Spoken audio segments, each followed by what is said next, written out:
वरनो रघुवर विमल जसो जोदायक फल चार। आवाज नहीं। बुद्धिहीन तनु जानिके सुमिरो पवन कुमार।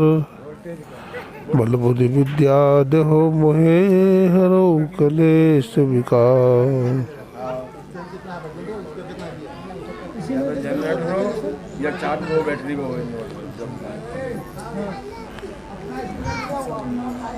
इसमें कोई कमी नहीं है। इसमें कोई कमी नहीं जॉब कर रहा है।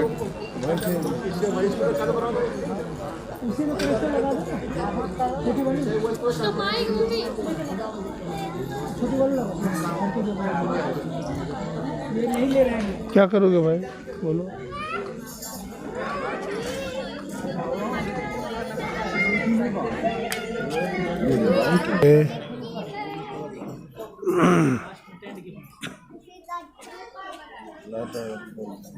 चलिए कोई बात नहीं, जितना है आवाज उतने सुनते रहिए बढ़िया से आप लोग।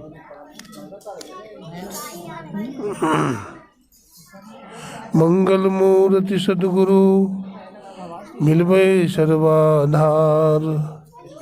मंगलमय मंगल करना बिनबो बारंबार। धन्य धन्य सदगुरु सुखदा महिमा कही न जाए।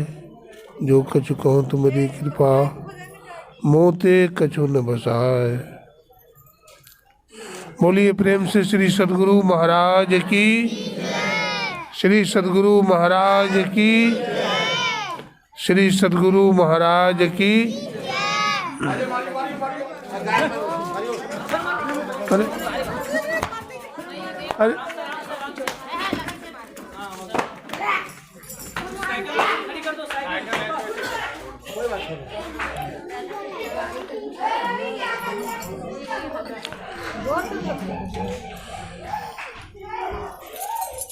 अव्यक्त रूप में इसको हटा दो सामने से और डिस्टर्ब कर वहाँ बजाएगा। आदरणीय सत्संग प्रेमी सज्जनों, भक्तिमती माताओं बहनों,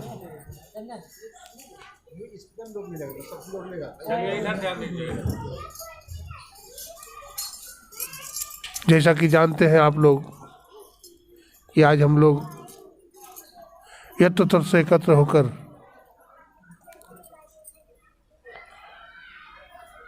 स्वर्गीय श्री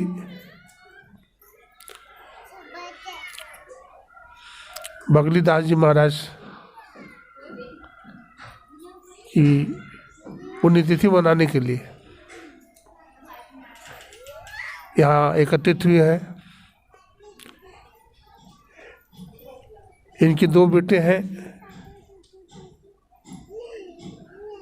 ज्येष्ठ पुत्र का नाम सरल है श्री श्यामलाल जी तथा छोटे पुत्र का नाम उत्तम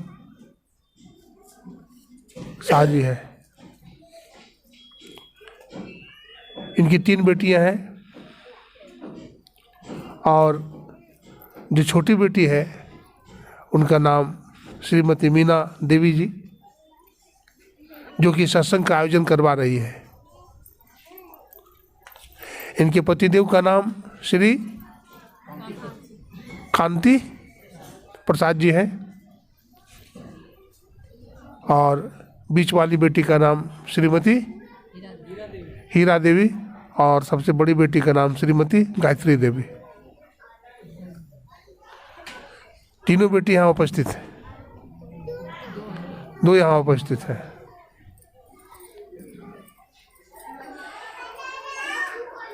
आदरणीय श्री बगली शाह जी महाराज बड़े ही पुराने सत्संगी थे और बड़े शिष्टाचारी, सदाचारी और भजनानंदी थे। अब देखिए इनका बेटा, इनकी बेटियां सब अपना घर में भी वहाँ गुड्डा में, कुरका में है ना, कुरका में, गुड्डा जिला के कुरका गांव में, वहाँ भी सत्संग करवाए पिताजी की पुण्यतिथि के उपलक्ष्य में, और यहाँ बेटी करवा रही है। दोनों स्थान में पुण्यतिथि मनाया जा रहा है। ये बड़े धर्मात्मा और पुण्यात्मा थे। संसार में हर इंसान को धरती छोड़ करके अपना घर जाना होता है। आए हैं सो जाएंगे, राजा रंग फकीर, एक सिंहासन चढ़ चले, एक बंधे जात जंजीर। जाते तो सब लोग हैं, लेकिन एक के लिए विमान आता है नहीं, एक के लिए देवी देवता विमान लाते हैं और आदर के साथ बैठा करके उनकी आरती उतार करके ले जाते हैं, इज्जत के साथ, प्रतिष्ठा के साथ, और दूसरे को हथकड़ी डाल करके मारते पीटते हुए ले जाते हैं। इनकी सदगति हुई है। ये महान पुरुष थे, संत थे, महान आत्मा थे। इनका दर्शन मैंने कई बार किया है और इनकी पुस्तक भी हमारे पास में। इस कली काल में 100 साल तक जीवित रहना कोई सामान्य बात नहीं है। और इतने अधिक उम्र में भी चलते फिरते रहे, बातचीत करते रहे, सत्संग छोड़े नहीं, कभी भजन करते रहे, ये बड़ी उत्तम बात है।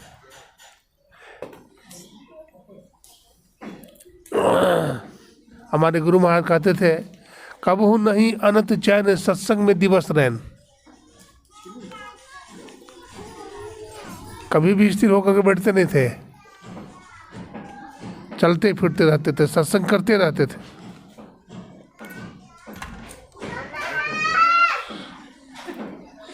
संसार में लोग बोलते हैं कि कुछ लेकर के नहीं जाते हैं, लेकिन ऐसी बात नहीं है। कुछ लेकर के आए हैं और कुछ लेकर के जाते भी हैं। ऐसा नहीं है हम कुछ लेकर के नहीं आए थे और कुछ लेकर के नहीं जाएंगे, ऐसे नहीं। बच्चा का जन्म होता है तो आप देखते हैं उसकी मुट्ठी बंधी होती है ना, लेकिन जब जाता है तो मुट्ठी खुल जाती है। तो मुट्ठी का बंधा होना क्या बताता है? कुछ लाए हैं, वो क्या है? मानव तन रूपी धन। हाँ, मानव तन रूपी धन लेकर के आए हैं और जाने के टाइम में मुट्ठी खुल जाती है। मतलब क्या लेकर जा रहे हैं? लेके जा रहे हैं, मुट्ठी खुल गई, उससे क्या लेके जा रहे हैं? क्या लेकर के जा रहे हैं? धर्म।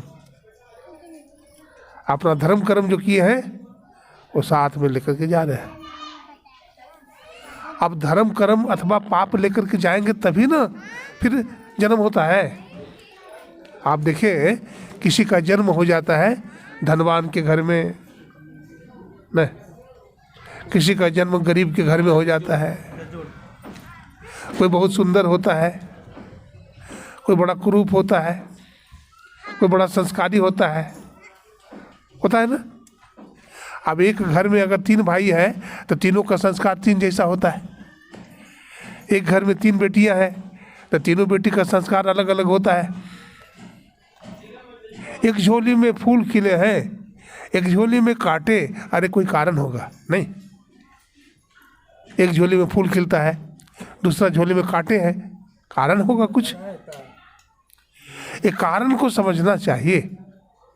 हम अपने जीवन में सुखी हैं तो कारण हम ही हैं, अपने जीवन में हम दुखी हैं तो कारण हम ही हैं।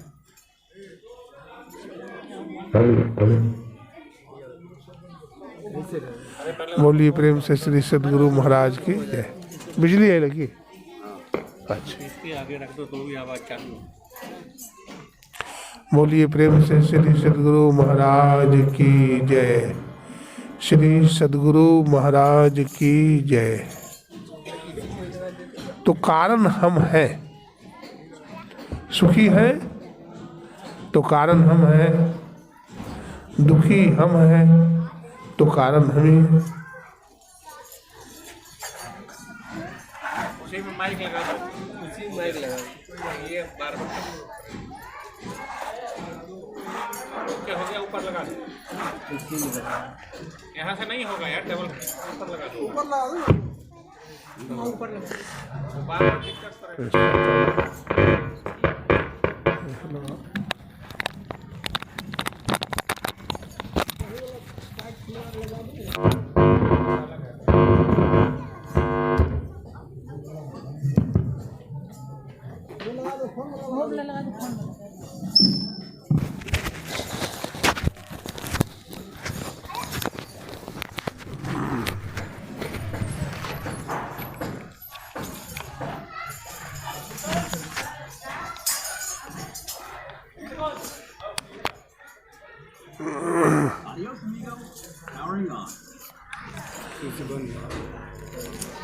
श्री सदगुरु महाराज की जय।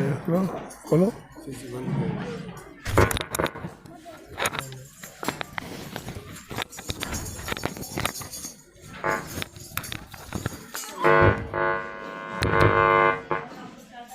श्री सदगुरु महाराज की जय। अरे बाधा ही बाधा है भाई।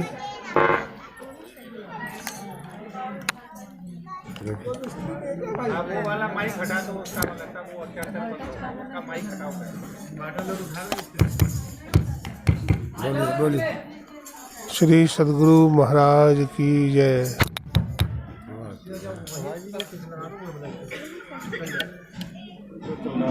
का शरीर मिलता है।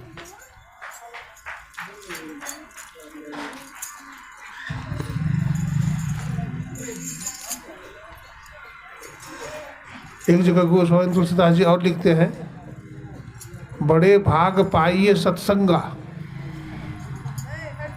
लिखते हैं ना। तो बड़े भाग्य से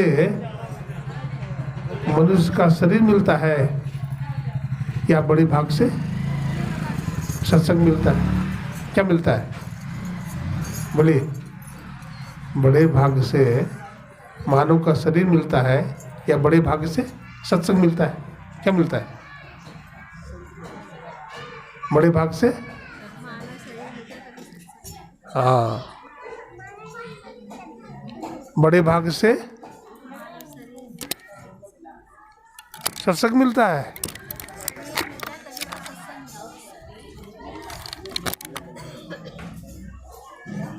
मनुष्य का शरीर तो बहुतों को मिला हुआ है, लेकिन मनुष्य का शरीर पाकर के भी, ए भाई माइक एकदम बिल्कुल गड़बड़ है, ये बोलने में मन नहीं लग रहा है। 1 घंटा से लटन पटन कर रहा है।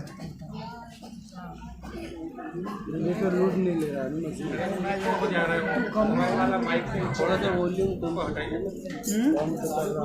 मोबाइल वाला माइक से इको हो जा रहा है। के भी लोग शराब पी रहे हैं, पाप कर रहे हैं, जुआ खेल रहे हैं। तो मनुष्य का शरीर मिलने से केवल बहुत बड़ा भाग्य नहीं हो सकता है। तो बड़ा भाग्य कब होगा? जब मानव का शरीर पाकर के सत्संग करेंगे। क्या समझे?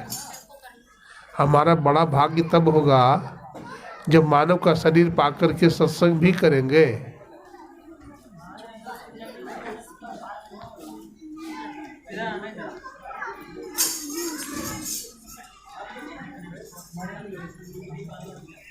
आगे लिखते हैं, सुर दुर्लभ सब ग्रंथन गावा। सुर मने देवी देवता। देवी देवता को भी मानव का शरीर दुर्लभ है, यानी नहीं मिलता है। साधन धाम मोक्ष कर द्वारा, मनुष्य का शरीर साधनों का घर है और मोक्ष का दरवाजा लगा हुआ है। गाय भैंस हाथी घोड़ा भूत बैताल नदी पहाड़, किसी में भी 84 लाख जोनी से पार होने का द्वार नहीं है किसी में? किसी में नहीं है, केवल मनुष्य में है। तो मनुष्य का शरीर क्या है? कर्म जोनी है। और मानव शरीर छोड़ करके जितनी भी जोनियां हैं सब भोग जोनी है, यानी कर्म का भोग भोगेंगे उसमें।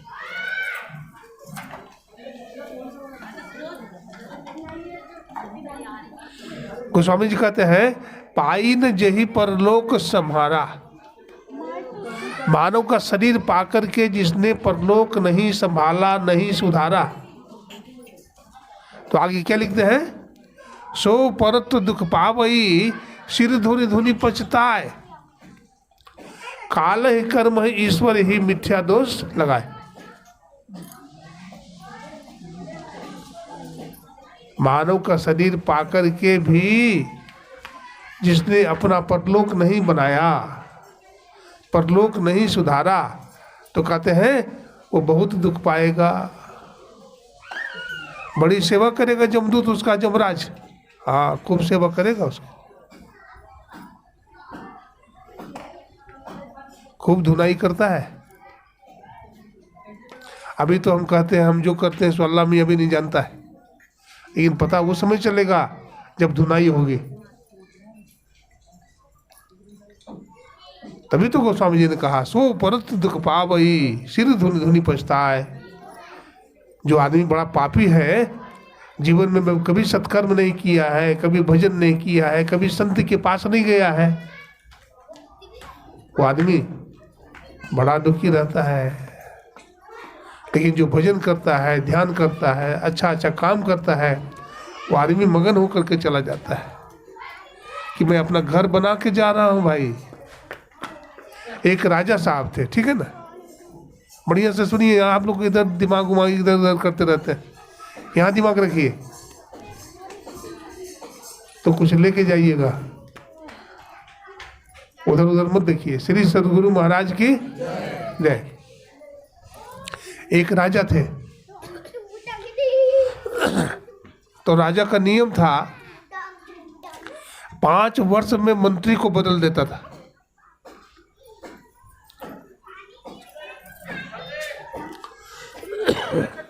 मंत्री को बदल देता था।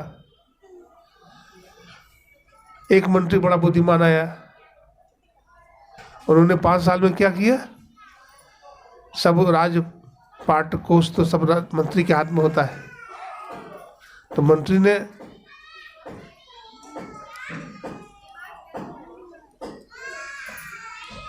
मजदूरों को आदेश दिया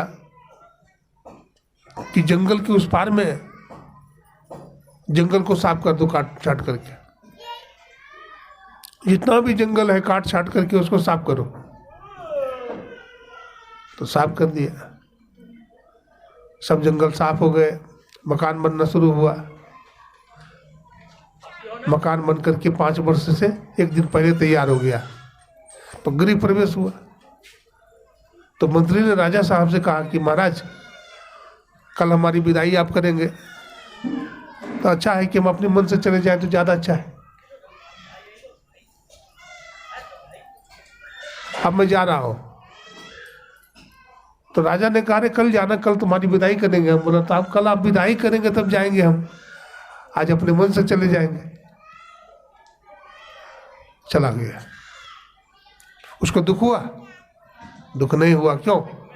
मकान वहां बना हुआ है, मकान वहां बना हुआ है, पूरे रहने सहने की सारी सुविधा है, भोजन पानी की सब व्यवस्था है। और ऐसे जंगल में छोड़ देगा किसी को तो शेर बाघ खा जाएंगे।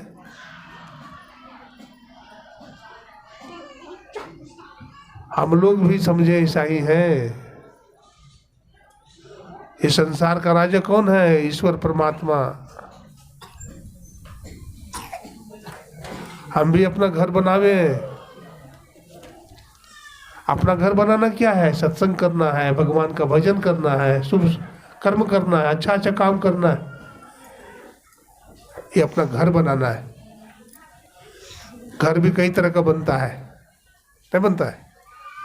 रावण का घर सोने का था ना? रावण का घर किस चीज का था? सोने का लंका बनी थी।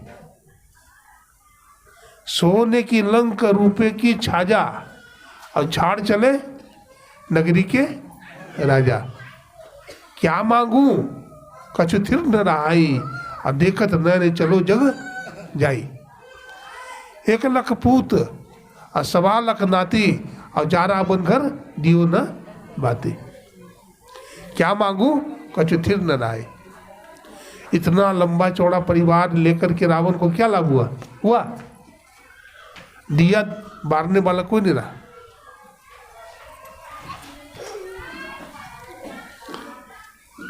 रावण जाति का ब्राह्मण था,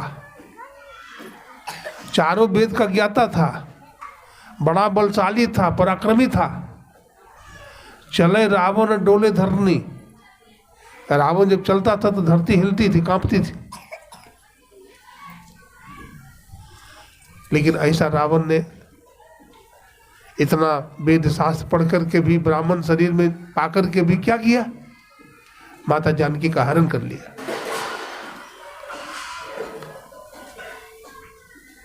उसी का भाई है विभीषण, जो राम भक्त है। नहीं, उसी का भाई विभीषण है जो राम भक्त है, जो बहुत समझाता है कि भैया ऐसा न करो, जगदम्बा का हरण कर लिया है, ये आपसे पाप हो गया है। अगर अपना कल्याण चाहते हैं तो माता जानकी को लौटा दीजिए। माना? नहीं माना। अंत में दुर्गति क्या हुई? युद्ध हुआ, और भगवान राम का बाण जब लगा तो रावण का जो मस्तक है धूल धूसरित है। आज मुकुट एक तरफ से है, मस्तक एक तरफ गिरा हुआ है, और उसके मांस को कौवा गिद्ध भी नहीं खा रहा है। देखिए, उसके मांस को कौवा गिद्ध भी नहीं खा रहा है। श्रुति कहती है, आचारहीनम न पुरंती वेदाः।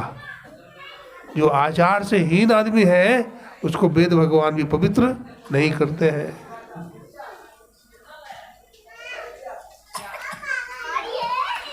रावण में कितनी शक्ति थी। जब रावण को बाण लगी ना, रावण गिरा पड़ा था ना धरती पर, तो भगवान श्री राम कहते हैं, भैया लक्ष्मण देखो, एक बहुत बड़ा वीर उठ गया धरती पर से। ये चारों वेदों का ज्ञानी ज्ञाता है, और बहुत बड़ा राजनीति जानने वाला है। इसे जाकर के राजनीति सीख लो। तो लक्ष्मण जी महाराज जाते हैं और रावण को के पास खड़े हो जाते हैं। कहते, रावण भैया हमको राजनीति सिखा दो। तो रावण की आंख खुली थी, लेकिन रावण ने आंख बंद कर लिया। बढ़िया से सुनिएगा, रावण ने आंख बंद कर लिया। तो भगवान राम कहते हैं, भैया लक्ष्मण ऐसे नीति नहीं सिखाएगा। रावण बहुत विद्वान है, ऐसे नहीं सिखाएगा। दोनों हाथ जोड़ करके साष्टांग प्रणाम करो, दंडवत करो, और कहो कि भैया रावण मुझे राजनीति सिखा दीजिए। तब राजनीति सिखाएगा तुम्हें। जब ऐसा ही किया तो रावण ने आंख खोल दिया, बोला, भैया लक्ष्मण तुम मर्यादा पुरुषोत्तम श्री राम के भाई हो, इसलिए तुम में भी मर्यादा है, तुम में भी मर्यादा है। मैं तुम्हें राजनीति जरूर सिखाऊंगा। भैया लक्ष्मण सुनो, एक बार मैं समुद्र के किनारे घूमने गया था, तो मैंने क्या देखा? समुद्र का पानी बिल्कुल खारा है। तो हमारे मन में हुआ कि बहुत सारा मछलियां मर जाती है, आदमी मर जाते हैं पानी पी करके, खारा पानी। तो मैं समुद्र के पानी को मीठा बना दूंगा, ऐसा मैं कर सकता था। लेकिन आलस्य करता गया और ये काम हम नहीं कर सका। परिणाम क्या हुआ जानते हो? परिणाम ये हुआ कि मैं ये काम नहीं कर सका। एक बार मैं नरक गया था। नरक में जीव जल रहे थे, तड़प रहे थे, मर रहे थे, त्राहिमाम कर रहे थे। उसके दुख को देख करके हमें पीड़ा हुई, जलन हुई। मुझे लगा कि इसका दुख मैं दूर कर दूं। नरक से स्वर्ग लोक तक सीढ़ी बनवा दूंगा ताकि नरक के लोग स्वर्ग लोक में जा सके। एक काम मैं कर सकता था, लेकिन इस काम को भी नहीं कर सका। एक बार मैंने जगदम्बा जानकी को देखा और हमें काम सता दिया और मैंने जानकी जी का हरण कर लिया। ये मुझसे पाप हो गया। इस दुर्गति का फल क्या हुआ आप देख रहे हैं कि हमारा मांस कौवा गिद्ध भी नहीं खा रहा है। भैया लक्ष्मण, तुम राजनीति सीखने आए हो। सबसे बड़ी राजनीति यही है कि बढ़िया बात मन में आवे तो तुरंत करो और घटिया बात मन में आवे तो उसको टाल दो और सदा के लिए टाल दो। यही राजनीति, यही राजनीति है। बढ़िया बात मन में आवे, पुण्य कार्य मन में आवे, सत्संग की बात मन में आवे, भजन करने की बात मन में आवे, किसी का सहायता करने की बात मन में आवे तो तुरंत करो। अब बुरा विचार आ जाए मन में तो उसको त्याग दो।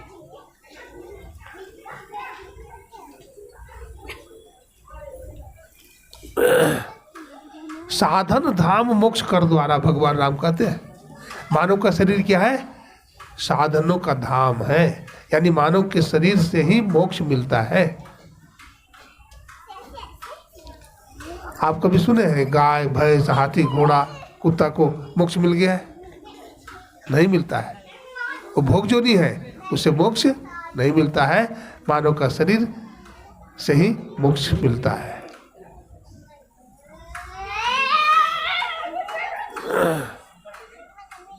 इसलिए मानव के शरीर को भगवान राम कहते हैं क्या है? नाव है।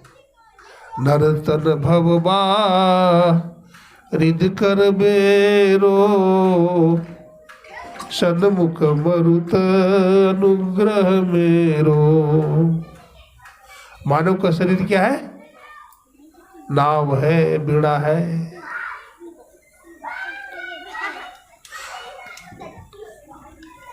संत सदगुरु मल्लाह है, केवट है। और परमात्मा की कृपा अनुकूलित वायु है। 3 सूत्र है। मानव का शरीर क्या है?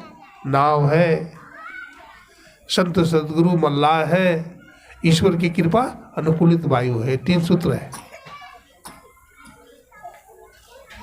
और तीनों का समागम हमें मिला हुआ है ना। मानव का शरीर भी मिला हुआ है, सदगुरु भी मिले हुए हैं, और हवा भी चल रही है अनुकूल। हमें जिधर जाना है, हमें जिधर जाना है उल्टी हवा चल रही है। हमें जिधर जाना है उधर की ही हवा चल रही है। अनुकूलित हवा है, यही अनुकूलित हवा है। आप नाभि को देखते होंगे, पल्ला बांध देता है ना, पल्ला बांधता है ना, तो हवा का झोंका से एकदम नाव जो है एकदम बहते चला जाता है अपना किनारे की तरफ।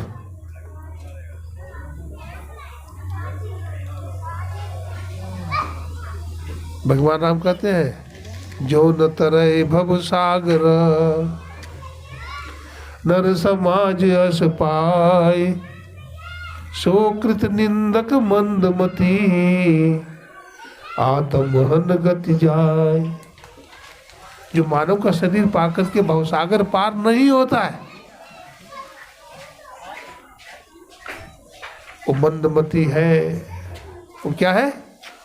मंदमती है। आत्महन गति जाए, वो आत्मघाती है। आत्मघाती किसको कहते हैं?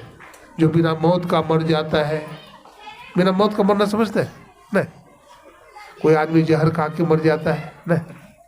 कोई आदमी फांसी लगा के मर जाता है, कोई आदमी पानी में कूद करके मर जाता है, उसको आत्मघाती कहते हैं। लेकिन उसकी बड़ी दुर्गति होती है, उसकी बड़ी दुर्गति होती है। क्या बनता है जानते हैं? कबीर साहब कहते हैं, दीवाने मन भजन बिना दुख पई हो। कहते रे दीवाने मन, भजन के बिना दुख पाना पड़ेगा, उठाना पड़ेगा। भजन बिना दुख पई हो, तो क्या दुख मिलेगा भाई? तो कहते हैं पहला जन्म भूत का पई हो। पहला जन्म क्या मिलेगा? भूत बन जाओगे, भूत। गांव घर में ज्यादा भूत प्रेत की चर्चा होती है, नहीं होती है? झाड़ फूक, अरे घर में कुछ कर दे ले हमरा रोज भैंस मर जाए छै, गाय मर जाए छै, नहीं बोले छै।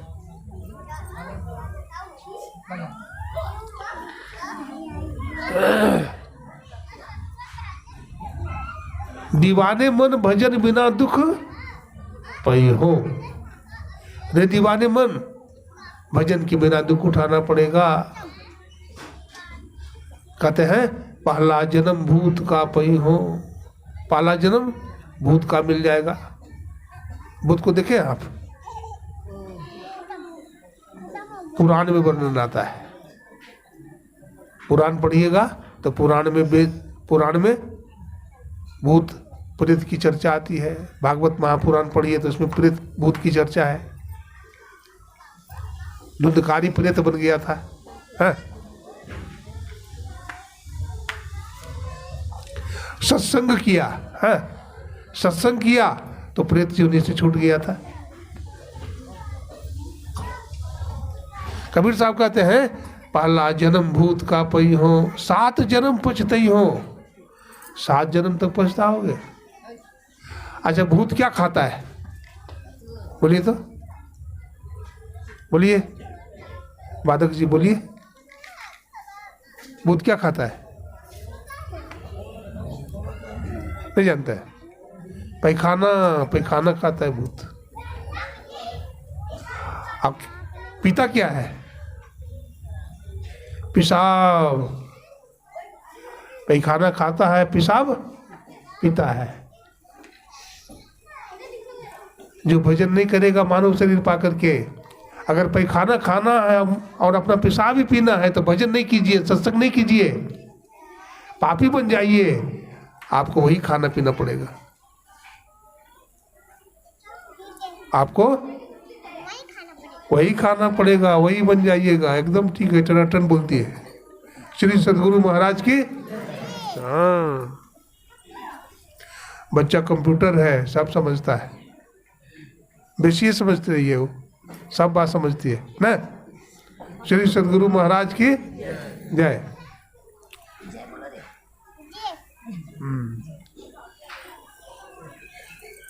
बच्चा को सत्संग में जरूर लाइए।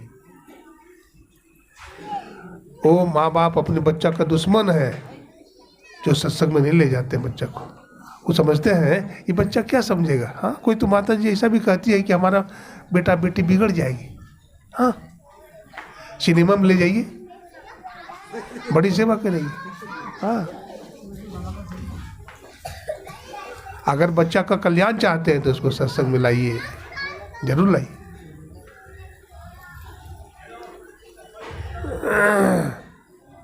कर्म का फल हर को भोगना पड़ता है।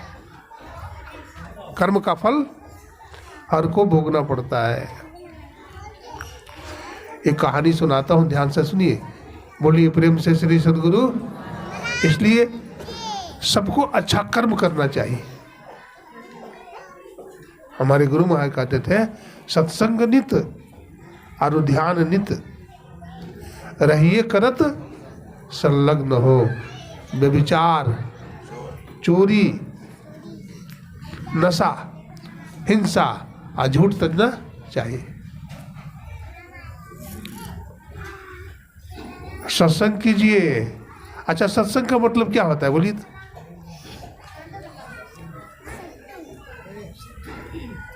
सत माने ईश्वर, परमात्मा। तो ईश्वर का संग करना सत्संग करना है। तो आप कहेंगे बाबा ईश्वर का तो संग नहीं हो रहा है। तो एक बार में ईश्वर का संग नहीं होता है। पहली बार में क्या होगा? संतों का संग कीजिए, तो संत भी नहीं है, गुरु महाराज भी नहीं है, कबीर साहब भी नहीं है, गुरु नानक साहब भी नहीं है, लेकिन संत की वाणी का पाठ हुआ। गोस्वामी तुलसीदास जी महाराज की वाणी का पाठ हुआ, अभी संत थे।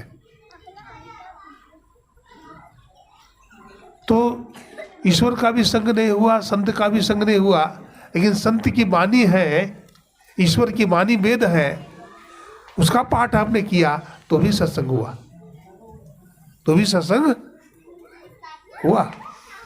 और इस सत्संग का बड़ा लाभ होता है। किसी भी व्यक्ति का शरीर छूट जाता है तो उसके लिए सबसे बड़ा सत्कर्म है कि सत्संग करा दीजिए, पुण्यतिथि पर सत्संग करा दीजिए, पुण्य कार्य करा दीजिए, पुराण का पाठ करा दीजिए, शिव चालीसा करवा दीजिए, कुछ भी करवा दीजिए, लेकिन करवा दीजिए सत्कर्म।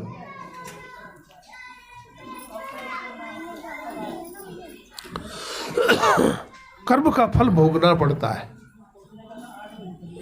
अब कर्म का फल भगवान को भी भोगना पड़ा, नहीं भोगना पड़ा? भगवान राम त्रेता युग में आए, है ना? अब त्रेता युग में भगवान राम आए और भगवान राम को 14 साल का वनवास झेलना पड़ा। जब भगवान राम जंगल में गए तो रावण ने माता जानकी का हरण कर लिया। श्री राम रावण युद्ध हुआ, कभी शांति मिली भगवान राम को? लड़ते रहे। अब भगवान श्री कृष्ण को शांति मिली कभी? जन्म हुआ कहाँ? तो जेल में। बताओ, भगवान कृष्ण का जन्म कहाँ हुआ? जेल में।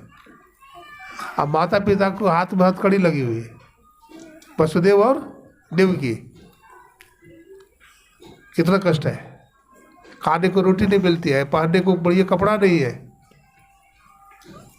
और हाथ में हथकड़ी लगी हुई है।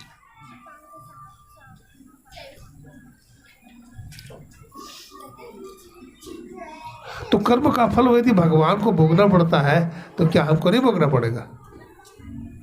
हमको भी भोगना पड़ेगा।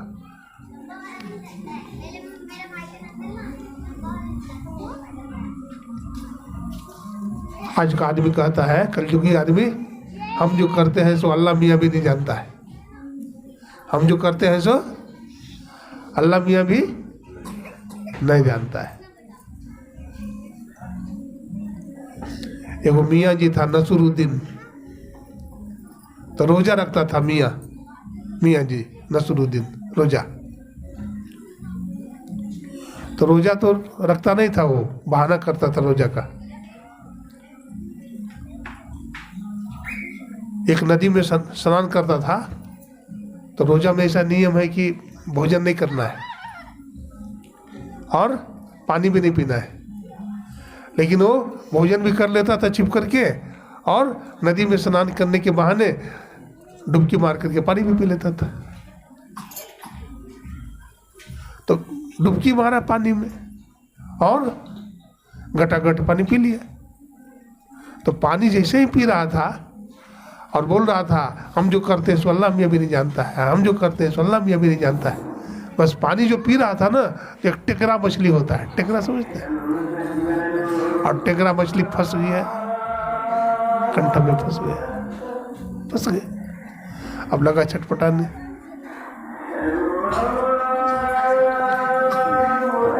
उसका पैर खींच करके लाया किनारे, डॉक्टर को बुलाया गया, छटपट कर रहा था। तो डॉक्टर समझ गया, गला का ऑपरेशन करके निकाला, काटा। बोला, नसरुद्दीन क्या कर रहे थे? क्या कर रहे थे? बोला क्या करेंगे महाराज, रोजा के बहाने पानी पी रहे थे।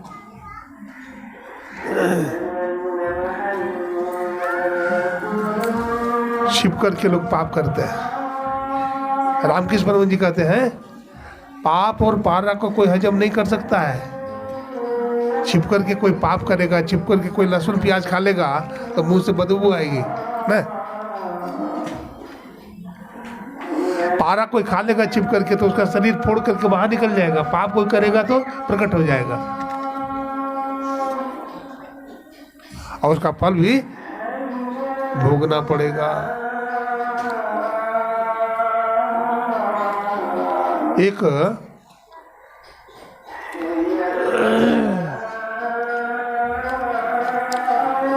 सेठ जी थे। उस सेठ जी का नाम था सीताराम। सीताराम सेठ थे, बहुत पैसा वाला।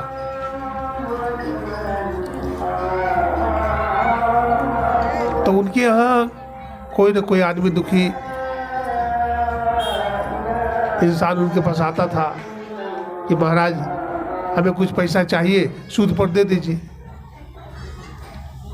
तो सेठ जी बोल दिए थे अपने खजांची से कि जितना पैसा मांगे दे देना, लेकिन हाँ उससे पूछ लेना कि पैसा इस जन्म में देगा कि अगला जन्म में। तो लोग कहते थे, कोई बोलता था इस जन्म में दे देंगे, कोई बोलता था अगला जन्म में देंगे, लेकिन दस्तखत करा लेना। तो खजांची जो थे मैनेजर, वो दस्तखत करा लेते थे।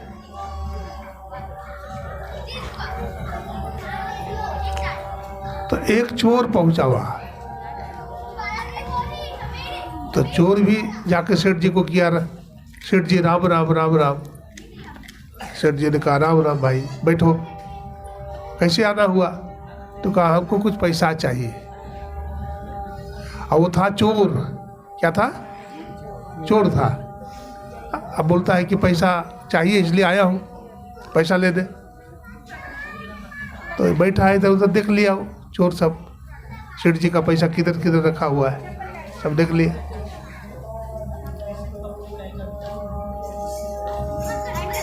तो कितना पैसा चाहिए? तो 10,000। तो ठीक है दे देगा मैनेजर। नाम ठिकाना लिख लिया, पैसा भी दे दिया।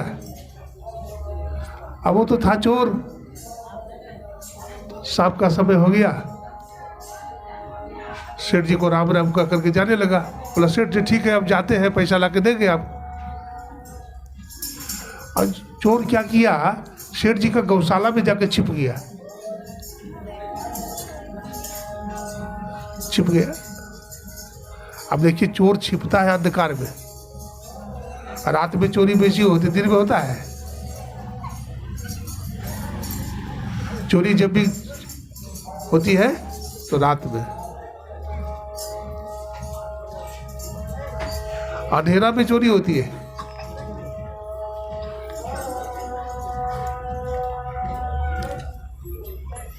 अब गौशाला में छिप गया। अब सेठ जी तो पैसा दे दिया उसको। अब गाय के पास बैठा हुआ है। तो 3 गाय बंधी हुई थी वहां। एक गाय से दूसरी गाय पूछती है, बहन तू सेठ जी के यहाँ कितने साल से आई है, सेवा कर रही है? दूसरी गाय बोलती है, बहन जी अब 3 साल से आए हैं, 3 साल से 3 साल से हम सेठ जी की सेवा कर रहे हैं। बोला तू? बोला हम 5 साल से आए। दूध दे करके, सुनिए अब पहले चोर थे, चोर सेठ जी से 10,000 रुपये लिए थे कर्जा, अब आज तक नहीं दिए। तो आपको गाय बनना पड़ा और गाय बन करके पैसा चुका रहे हैं। गाय बन करके और चोरवा सुन लिया, चोरवा सुन लिया।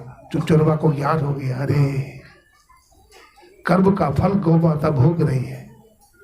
तो क्या कर्म का फल हमको नहीं भोगना पड़ेगा? इसका मतलब है कर्म फल का सिद्धांत अटल है।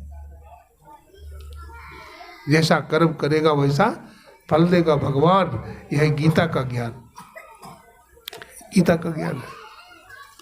अगर कर्म धर्म कोई चीज नहीं होता तो हम आदरणीय बगली साहब जी का ये पुण्यतिथि मनाते लोग। क्यों मनाते भाई?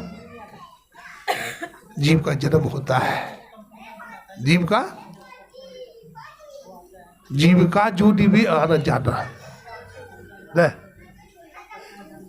जीव का आवागमन होता है। हमारे गुरु महाराज ने कहा आवागमन सब दुख दूजा, है नहीं जग में कोई, इसके निवारण के लिए प्रभु भक्ति करनी चाहिए। तो जन्मना मरना का जो दुख है ये सबसे बड़ा दुख है। अगर इसको समाप्त करना चाहते हैं तो भक्ति कीजिए। तो कहेंगे भक्ति क्या है महाराज? क्या करेंगे? भक्ति क्या है? तो भक्ति का मतलब होता है सेवा, समर्पण, त्याग, श्रद्धा, विश्वास, इसको कहते हैं भक्ति। और संक्षेप में कहिए तो अपने आत्मा को जानना, अपने आत्म स्वरूप को जानना ही भक्ति है। शंकराचार्य महाराज ने कहा स्वरूपानाम अनुसंधान में वो भक्ति, अपने स्वरूप को जानना ही भक्ति है। आप कौन है? हम सबको जानते हैं, अपने माँ को जानते हैं, पिता को जानते हैं, दादा को जानते हैं, दादी को जानते हैं, मित्र बंधु को जानते हैं, लेकिन अपने ईश्वर को नहीं जानते हैं। हमारे गुरु महाराज कहते हैं साधो परम पिता निज चिन्ह, कहते संतन हितकारी। हे साधको, परम पिता को पहचानो। परम पिता ईश्वर है, उसको पहचानो। कौन है? सबको जानते पहचानते हो और ईश्वर को नहीं जानते हो, दुख मिटेगा? दुख मिटने वाला नहीं है। दुख तो तभी मिटेगा जब हम भजन करेंगे। हमारे दादाजी भजन करते थे, हमारे पिताजी भजन करते थे। देखिए भारतीय संस्कृति बड़ी महान है। भारत में पुण्यतिथि मनाई जाती है, भारत में पितरों को पुण्य दिया जाता है ना। भारतवर्ष में सत्यनारायण स्वामी की कथा होती है, भारतवर्ष में रुद्राभिषेक होता है, और भारतवर्ष में सत्संग होता है। विदेशों में होता है, विदेश की धरती पर नहीं। वहां तो खाओ पियो मौज करो, खाओ पियो मौज करो। जानवर वाली जिंदगी है वहाँ, जानवर पशु वाली जिंदगी। मैं गया था थाईलैंड, लोगों को देखा भाई, 5 स्टार होटल में लोग ठहरे हुए हैं। होटल में जा करके लिस्ट में सब कुछ लिखा होता है, क्या खाएंगे आप बताइए। होटल में जा करके दिखा रहा है, घुमा करके मछली है, समुद्र के किनारा है, इतने बड़े बड़े मछलियाँ, समूचा मछली को काट करके ऐसी बेसन में डुबा करके और कड़ाह में डाल देता है। इतना बड़ा मछली तल करके दे देता है। राम राम राम राम। मुर्गा का मांस, बंदर का मांस,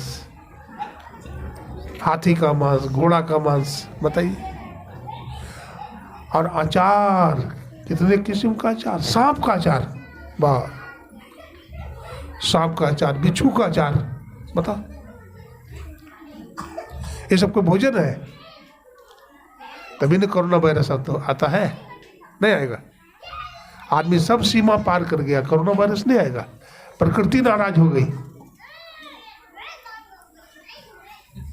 आदमी हद तक पहुंच गया, कर्म धर्म कुछ नहीं रहा, वो कोरोना वायरस आ गया।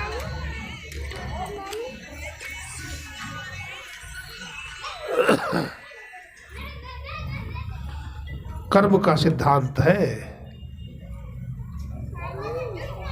कर्म प्रधान विश्व रचि राखा, जो जस करे सो तस फल चाखा। कर्म की प्रधानता है। जैसा कर्म करोगे वैसा फल पाओगे।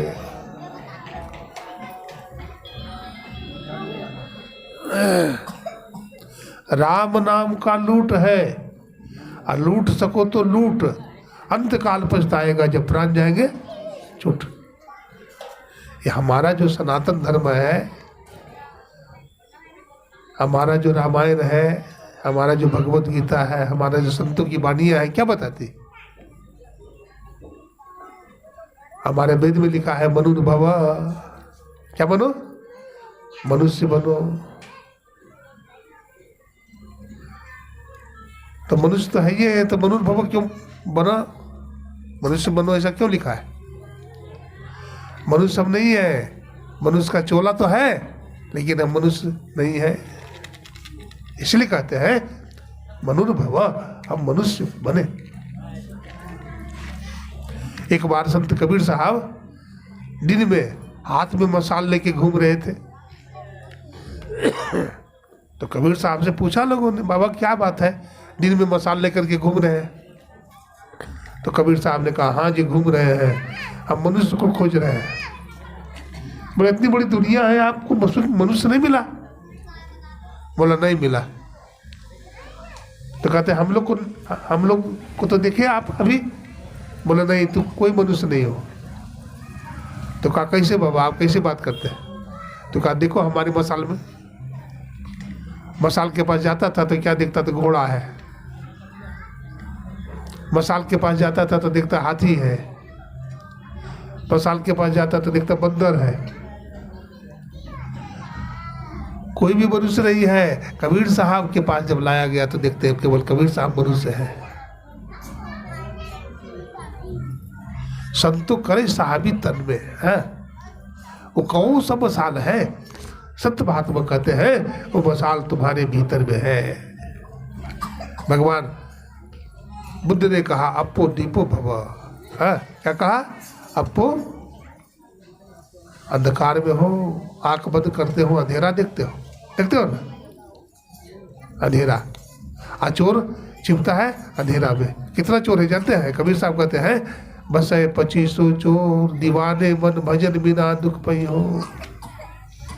दीवाने मन जई हो कौनी ओर, अरे मन तू किधर जाएगा हमको पता नहीं है।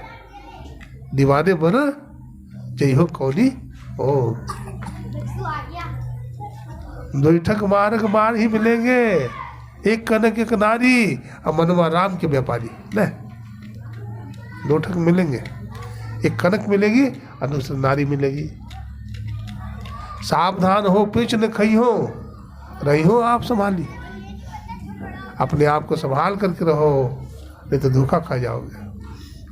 सावधानी हटी और दुर्घटना घट जाती है। नहीं, सड़क पर लिख रहता है सावधान, और सावधानी जहाँ हटी और दुर्घटना घट जाती है। सावधानी में रहिए। तो भारतीय संस्कृति की बात सुन रहे थे, पति की सेवा कीजिए, नहीं अपने पति देव की सेवा कीजिए। पातिव्रत धर्म का पालन कीजिए। और पुरुष के लिए छूट नहीं है, पुरुष भी एक पत्नी व्रत धर्म का पालन कीजिए। सावित्री सत्यवान की कथा जानते हैं आप न? सावित्री ऐसी पतिव्रता नारी सावित्री ये अपने मृतक पति के प्राण वापिस करवा ली ने। आज नाम है सावित्री की। सती सांडली का नाम सुने? सती सांडली थी। माता अनसुईया ब्रह्मा विष्णु महेश को भी छोटा बालक बना दिया था। श्रवण कुमार का नाम सुने? श्रवण कुमार, अपने बेटा को श्रवण कुमार बनाइए। कब बनेगा?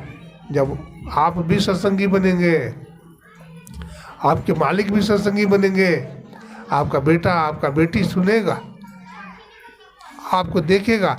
देखिए हर ज्ञान बोली में नहीं है, ज्ञान मुंह में नहीं है, तो ज्ञान कहाँ है? आचरण में है, आचरण में। आप भजन करिएगा, ध्यान करिएगा, सत्संग कीजिएगा, आपका बेटी, आपका परिवार, आपके बच्चे आपको देख करके सुधर जाएंगे। और बेटा जवान बहू के सामने आप टेलीविजन देखिएगा, अश्लील फिल्म देखिएगा, तो बेटा और बहू कभी सुधरेगा? कभी सुधरने का चांस नहीं रखिए, कभी नहीं सुधरेगा। तो आप जैसा कीजिएगा आप ही का व्यवहार वो भी करेगा।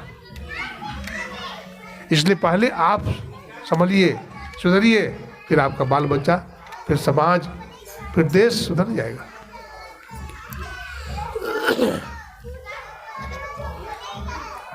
तो ये मानव का शरीर हमें मिला है, सुन रहे थे अभी आप, और मानव के शरीर से ही हम मोक्ष की प्राप्ति कर सकते हैं, बंधन से छूट सकते हैं। हर आदमी बंधन में है, हर आदमी आजादी खोजता है। एक पशु पक्षी से पूछिए तुम क्या चाहते हो, तो भी कहेगा हम शांति चाहते हैं, हम बंधन में नहीं रहना चाहते हैं ना। ये बंधन से हम भी मुक्त हो जाए। हमारे गुरु महाराज ने कहा, आओ वीरो मर्द बनो, अब जेल तुम्हें तजना होगा, अब मन निग्रह के समर क्षेत्र में सन्मुख तीर डटना होगा। वक्त नहीं है हे वीरो अब गाफिल होकर सोने का, अब बिंदु राह से निकल बहादुर, तब मंडल टपना होगा। तो वीर बनिए। वीर कैसे बनिएगा? जेल से निकलिए, जेल से निकलिए। हम जेल में बंधे हैं। ये मानव का जो शरीर है ये जेल है, हम कैदी हैं। अच्छा, कैदी को कभी सुख मिलता है? कैदी को कभी सुख नहीं मिलता है। हम बंदी जुग जुग से जलते, चाहो सहारा तुम रुख की, और गुरु खोलिए वज्र कपाट अंधेरी सन्मुख की। गुरुदेव कहते हैं हमारा वज्र कपाट खोल दीजिए। वज्र कपाट किसको बोलते हैं? इसको हमारी माता बहनें यहाँ लगाती, विद्या लगाती है। दोनों भवों के बीच में जो है जगह है, इसको कहते हैं, क्या बोलते हैं? क्या बोलते हैं उसको? आज्ञा चक्र। क्या बोलते हैं? आज्ञा चक्र। वहां पर विद्या क्यों लगाते हैं? वो सतुगुण का प्रतीक है, वो ज्ञान का प्रतीक है। भक्त लोग वहां चंदन लगाते हैं, लगाते हैं। गंगा जमुना के बीच में सरस्वती की धारा है। वो गंग जमुन सरस्वती संग पर संध्या करो नित भाई। प्रयागराज इलाहाबाद गए कभी? वह गंगा जी है। तो एक तरफ से गंगा जी की धारा है और दूसरी तरफ से जमुना जी की धार है। अब बीच में एक नदी और मिल जाती है जिसका नाम सरस्वती की धारा है। लेकिन सरस्वती जी दिखती नहीं है, दिखती है तो सरस्वती जी नहीं है क्या? है, लेकिन अंतः सलीला है, बोले भीतर भीतर आई है। तो सरस्वती जो है वो भीतर भीतर बहने वाली है। इसी को प्रकट करना चाहिए। सत्संग में यही प्रकट होता है। गंग जमुन सरस्वती संग पर यही पर संध्या करते हैं। हमारे गुरु महाराज कहते थे, देखो जी ब्रह्ममुहूर्त के समय में जग करके भजन करो,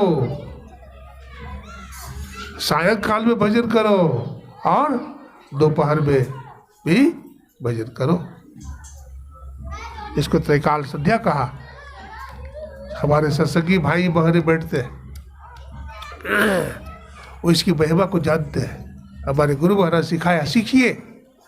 जो बात नहीं जानते हैं संत महात्मा से सीखिए और उसको धीरे धीरे कीजिएगा। देखिए यहाँ पंडाल बना हुआ है, खर्च किए हैं हमारे श्याम बाबू के बहन जी श्रीमती बीना देवी जी हैं, इनके पतिदेव जी बैठे हैं यहाँ, खर्चा किए और खर्चा हुआ है। अब कुछ ज्ञान ले लीजिएगा तो बेकार ही पैसा खर्चा हुआ। इसको अमल में लाइए, सुनिए बढ़िया से। सत्संग में सबसे पहली कसौटी है सुनिए। गोस्वामी तुलसीदास जी ने कहा सुनी। सत्संग में आकर के पहला लाभ है सुनिए। अरे भाई सुनिएगा तब न समझिएगा, और समझिएगा तब न कीजिएगा, और कीजिएगा तब न पाइएगा। आप सुनिएगा नहीं तो समझिएगा क्या, समझिएगा नहीं तो कीजिएगा क्या, और कीजिएगा नहीं तो पाइएगा क्या। तो सुना जाता है समझने के लिए, समझा जाता है करने के लिए, और किया जाता है पाने के लिए। इस तरह से सुनने का बड़ा फल होता है। एक बार की बात है, हम लोग सत्संग करने के लिए गए थे बाबा लोग। तो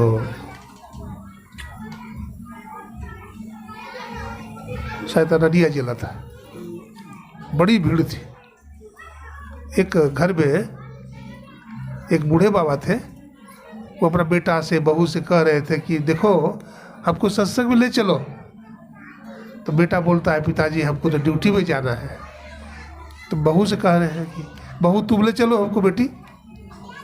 तो बाबूजी मैं भी नहीं जा सकती, बेटा को स्कूल भेजना है, तो बहुत रोटी बनाना है, तो नहीं जा सकते। और वो अकेले जा नहीं सकते, बूढ़े हैं। तो अड़ोस पड़ोस के साथ भेज दो, तो अड़ोस पड़ोस भी ले जाने के लिए तैयार नहीं। अब बूढ़ा बाबा बहुत उत्सुक है, सत्संग में जाएंगे, सत्संग में जाएंगे। हम सत्संग में नहीं जाएंगे तो करेंगे क्या, हमारा क्या काम है। तो बहू बोलती है अपना मालिक से कि जाइए ना, क्या करेंगे, आपके पिताजी है ना, आप कह रहे हैं तो आज ड्यूटी छोड़ दीजिए, इनको सत्संग में पहुंचा आइए, फिर ले आइएगा। तो उन्होंने ऐसा किया, अपने पिताजी को लेके चला गया सत्संग में। सत्संग में पलथी लगा के बैठ गए, सुनने लगे। 15 मिनट सत्संग सुने, और सत्संग सुनते सुनते सुनते सुनते शरीर लड़खड़ा के गिर गया, और शरीर पूरा हो गया, शरीर पूरा हो गया। देखिए थोड़ा देर जो सत्संग सुन लिए, थोड़ा देर जो सत्संग सुन लिए, उसका बहुत बड़ा लाभ हो गया। सुनना ऐसे बस समझिए, हर आदमी नहीं सुन सकता है। बहुत आदमी आया है तो बहुत आदमी गप मार रहा है, आकर के भी नहीं सुन सकता। अरे भाई देखिए, हमारे गुरु महाराज कहते थे सत्संग सोना की दुकान है। क्या है? सत्संग सोना की दुकान है। कपड़ा की दुकान में, सब्जी की दुकान में बड़ी भीड़ रहेगी, लेकिन सोना की दुकान में बहुत कम भीड़ रहेगा। अरे भाई सोना की दुकान में तो वही तो जाएगा जिसके पास पूंजी रहेगा, और जिसके पास पूंजी ही नहीं है सोना की दुकान में जाएगा ही नहीं। अगर चला भी गया तो पूंजी के अभाव में ले नहीं सकता, वो कब मानेगा, सुनेगा नहीं, और सुनने भी नहीं देगा दूसरों को भी। इसलिए अपने पूंजी को बढ़ाना चाहिए। ये मानव जीवन को बेकार नहीं करना चाहिए, है ना। मानव जीवन को बेकार नहीं करना चाहिए। कहने का बहुत बात है। इस सत्संग का आयोजन हमारे आदरणीय श्री श्याम बाबू की बहन जी श्रीमती बीना देवी ने करवाया है, और हमारे आदरणीय श्री बगली साहू जी बहुत पुराने सत्संगी थे, बहुत अच्छे सत्संगी थे। इनके छोटे भाई का नाम श्रद्धेय श्री दीप नारायण बाबू है, वो भी समाज सेवा में लगे रहते हैं। दोनों भाई वैसे ही थे, समाज सेवी साधु, और अपने बाल बच्चों को भी सत्संगी बना दिया इन्होंने, समाज को सत्संगी बना दिया। हमारे श्याम बाबू बराबर आते हैं कुप्पा घाट, और सत्संग में आते जाते रहते हैं। इनके परिवार श्रीमती की नाम है? सावित्री देवी। देखिए नाम कितना अच्छा है, श्रीमती सावित्री देवी। तो एक से एक है सब, गायत्री देवी तो सावित्री देवी। तो आप लोग इसी तरह से सत्संग करिए और अपने पिताजी माताजी के कर्तव्य पथ पर चलिए, जीवन धन्य हो जाएगा, है ना। मैं गुरु महाराज से प्रार्थना करता हूँ कि हमारे आदरणीय मंगली बाबू अपने शरीर छोड़ करके जहाँ भी गए हैं, गुरु महाराज अपने चरणों में जगह दे, इनकी आत्मा को सुख शांति मिले। तो हम लोग इनके पुण्यतिथि के उपलक्ष्य में कुछ समय के लिए ध्यान कर दें। बोलिए प्रेम से श्री सद्गुरु महाराज की जय।